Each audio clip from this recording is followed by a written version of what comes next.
Hey crafters, it's me, Jen Evers with Quality Crafts. Let's make a fall/Halloween card today. Meet me down at the desk. Today I'm going to use a 2cuteink stamp. I will link her down in the description box below so you know where to find her cute images. And then I'm using this stamp set by Clear Stamps. And it doesn't really have a name. Let's see, maybe the back says. Yep, it just says Clear Design Backgrounds. And as you can see, they're just solid stamps. So I'm going to use 3 different colors of Stampin' Up! Ink. Sunny Yellow, Hydrangea, Orange, and a Memento Tuxedo Black. And I'm just making this up as I go along on the fly. And maybe do some overlapping of the colors and whatnot just to create a background for this little guy to sit on. And then I have extra printouts here that I'm going to pop up the pumpkins. So just an FYI, this may be a longer video because I'm not going to edit out and do that kind of thing with the parts. I'm just going to go ahead and create an entire card right along with you. So if this is one of those days where you just are creating and you just want some background noise, I'm here to create with you. So I'm going to start out with yellow because you can put stuff over the top of yellow. Like I'm going to put the orange on top of the yellow, but I'm going to be real mindful that I don't do it all over the place because I'm going to want to put purple somewhere. And I don't want the purple mixing with the yellow because obviously that'll make a brown and that would be ugly. And you could use two-tone, what do you call it, generation stamping, where that was the first generation. This would be the second, so it's lighter, but my goal is bright colors. I love bright colors. So let me grab my baby wipes.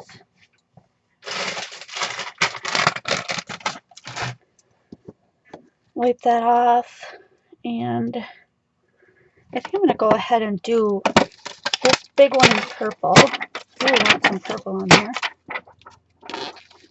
I don't think I've even used these since I've had them.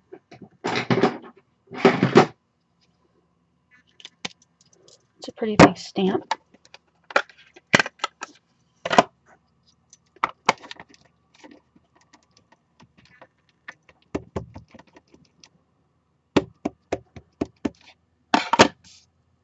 And these aren't going to stamp perfectly, and I'm okay with that. I don't really mind.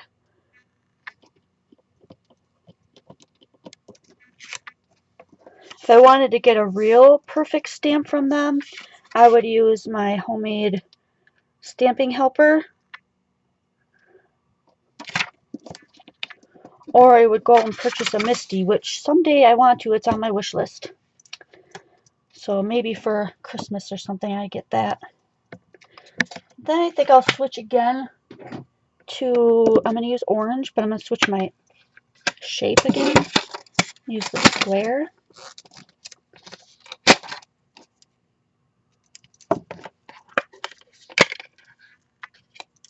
Just got orange all over that. Do you see that? We're going to pretend that didn't happen. I might put something in the middle there. I'm not sure yet. But I want to put these oranges over the yellow. That will look really cool. And I can always put the little guy like right there, cover up kind of that spot. That'd be neat. So I really need your feedback. If you like longer videos where I just chat with you like this is more like a live, what a live video would be like. I'm totally willing to do live videos if any of you guys are interested in that type of thing. There are platforms for that, such as Twitch, and I think YouTube has a live one, and I think, where else? Oh, it's escaping me right now, but I'm sure in your mind you're probably yelling out to me, oh, this one, leave it in the comments so that I know what you came up with. And if you want me to do live streaming, that would be really fun. I just don't want to put a lot of thought and effort into live streaming if nobody's going to be around to watch it, because that's no fun.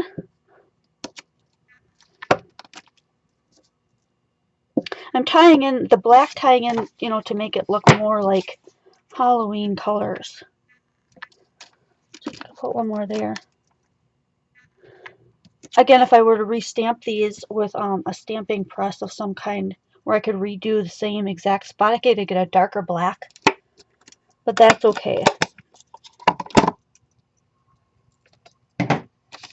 Just know that you have those tools at your disposal. You know, if you have them in your craft room. I did make this just slightly smaller than a regular A2 size card.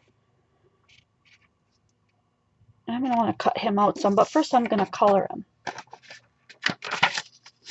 I'm going to use my Spectrum Noirs.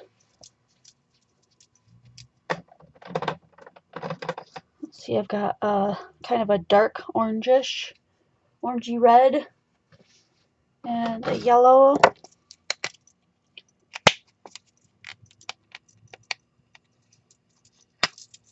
Let's bring in that other one. Because these I don't have to worry about going out of the lines, so I'm gonna fussy cut these out and put them over the top of the other one.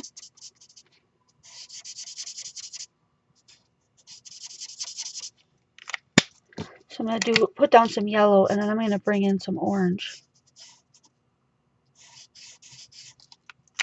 And then I'm gonna blend that out some.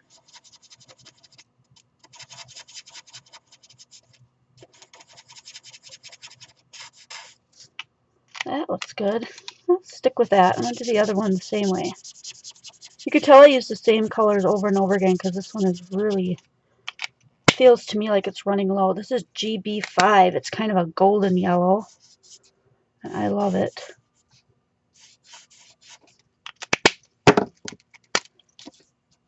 It's almost like a sunflower yellow is what I think of it.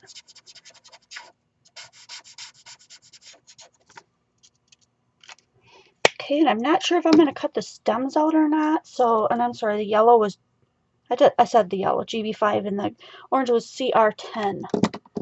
So let's just do a green for that. DIGI, and I'll just put green tops on them.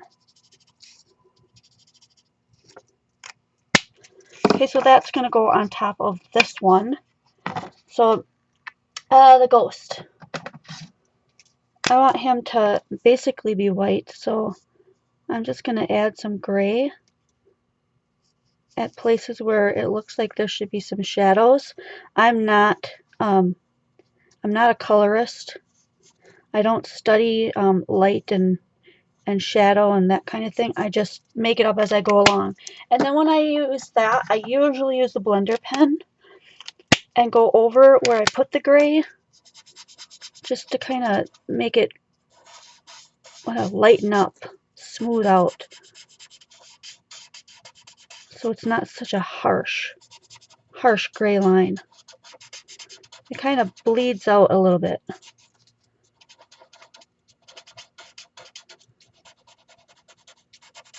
And then eventually it'll look slightly different as that all dries. But it makes him really pop. So I missed a little of his little hands, so let's add a little there.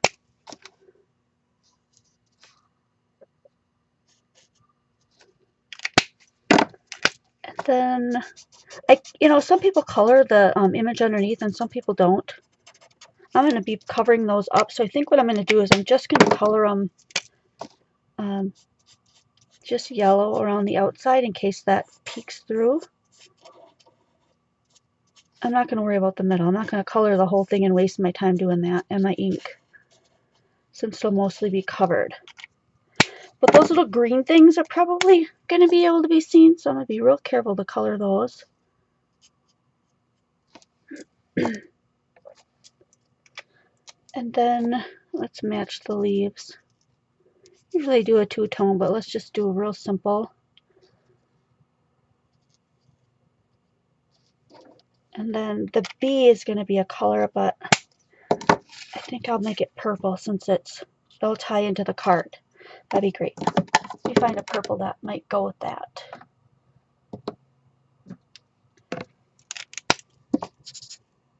That will work. This is LV2.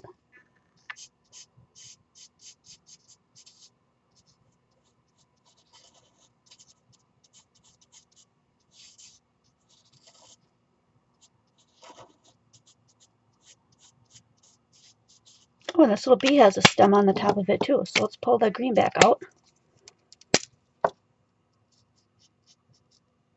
So if you also want to put in the comments, do you use Spectrum Noirs? Do you use Copics, Prismacolors? What kind of alcohol markers do you use? And if you don't, why? Why do you not use them, or why do you use them? Be interesting to see what people think about that. I started out with Spectrum Noir because I could not afford Copics. I saved up some money and bought a set of used Copics from a friend of mine. I always wanted Copics. I think they are the best on the market. I love the brush tip. But I learned on these, so this is just my go-to. I'm well versed in them. It's just so easy for me to just grab these and go. Color something up. So I'm going to cut these out next.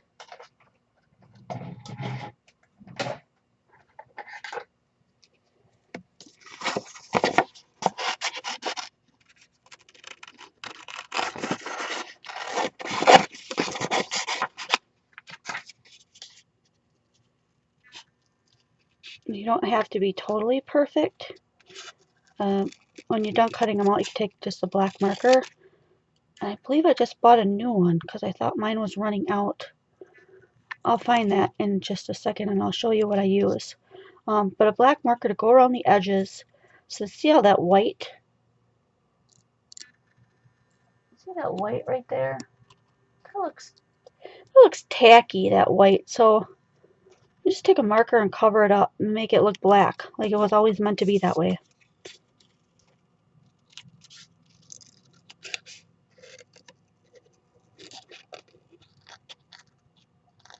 When I was just beginning, I couldn't figure out why anyone would waste their time doing that.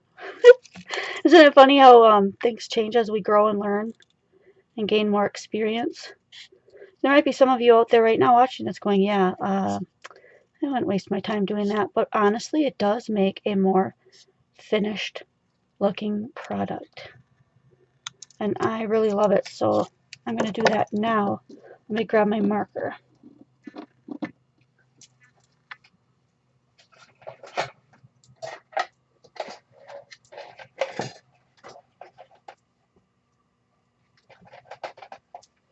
Typically I use this one. It's just a zig marker, scroll and brush. Of course I use the brush end. I did buy a new marker. I just don't know what I do with it. It's not this one. I couldn't find another one of these, so I bought something different at Joann's while I was there. Can't put my hands on it right now. I probably hid it from myself so I wouldn't open it up before this one died.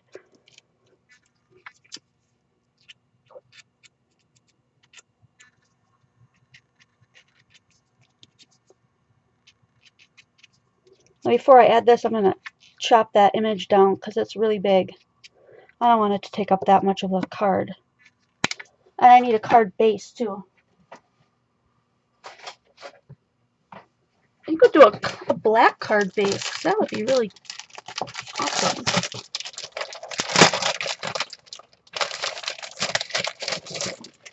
I'm just going to take an 8.5 by 11 and cut it right down the middle. And I want my card to stand up.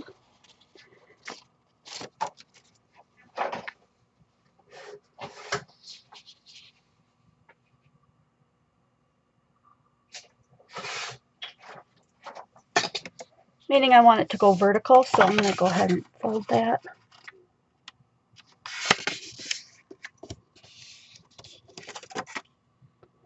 Get some cut underneath my fingernail. Let's see if this works. Yes, there is a black border. How cool. Alright, this is going to go on top. So I'm going to trim this down. There's just too much white space here.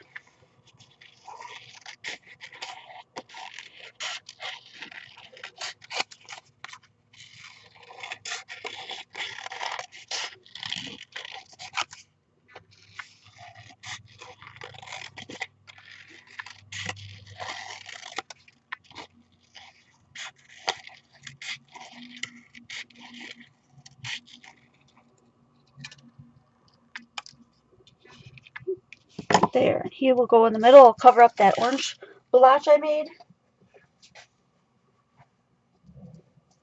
And darn, I got something sandy in my nails. All right, I think he needs to be popped up.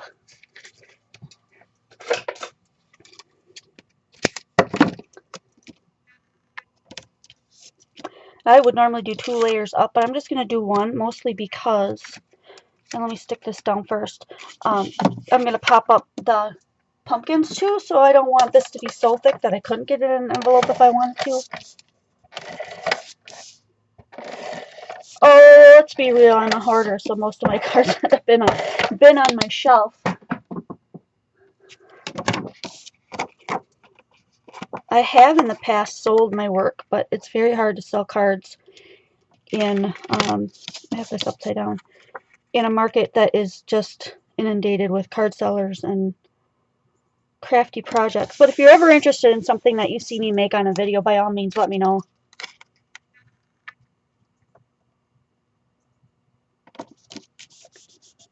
That is cute. This is going to look so cool.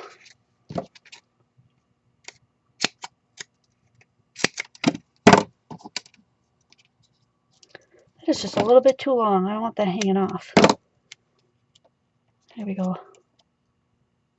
I just stick these back on here and reuse them.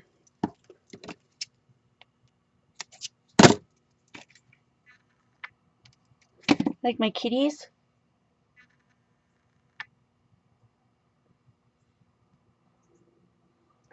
It's really hard for me to stand still enough for this thing to focus.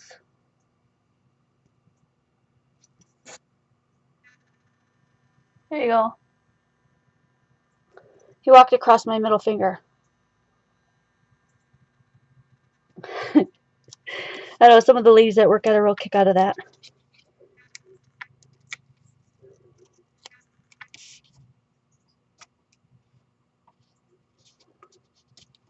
Oh, that looks so neat, popped up.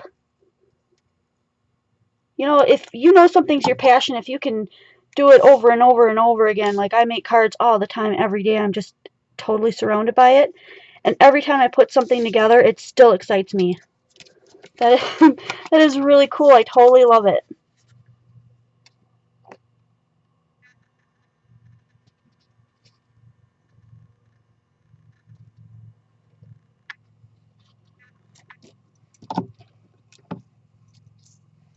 Oh, I might write a little sentiment or add something on there, and for definite sure on the inside I'm going to put a white card, just so I can have a place for writing. But that ends the card for today, and I hope you enjoyed this time.